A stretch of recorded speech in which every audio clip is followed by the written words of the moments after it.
Hyderabad metro phase 2 విస్తరణకు route map ఖరారైంది. CM Revanth Reddy ఆదేశాలతో అధికారులు రూట్ మ్యాప్ ను సిద్ధం చేశారు. దీనిలో భాగంగా 70 కిలోమీటర్ల మేర కొత్త మెట్రో మార్గాన్ని నిర్మించేలా ప్రతిపాదనలు సిద్ధమయ్యాయి. హైదరాబాద్ మెట్రో సెకండ్ ఫేజ్ నిర్మాణానికి రూట్లను ఫైనల్ చేసింది ప్రభుత్వం. రెండో దశలో భాగంగా మొత్తం 70 కిలోమీటర్ల మేర మెట్రో నిర్మించనున్నారు.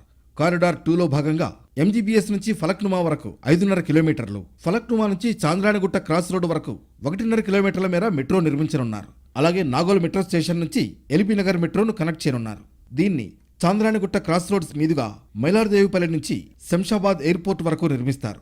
మైలార్దేవిపల్లి నుంచి రాజేంద్ర నగర్లో కొత్తగా నిర్మించనున్న హైకోర్టు వరకు మెట్రో ఏర్పాటు చేస్తారు. కారిడార్ 5లో భాగంగా రాయదుర్గం మెట్రో స్టేషన్ నుంచి ఫైనాన్షియల్ డిస్ట్రిక్ట్ వరకు 8 కిలోమీటర్ల రూట్ వేస్తారు.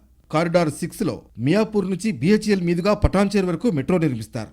కారిడార్ 7లో ఎల్బీ నగర్ మెట్రో స్టేషన్ నుంచి వనస్థలిపురం మీదుగా హయత్ నగర్ వరకు 8 కిలోమీటర్ల మేర మెట్రో ఏర్పాటు చేస్తారు.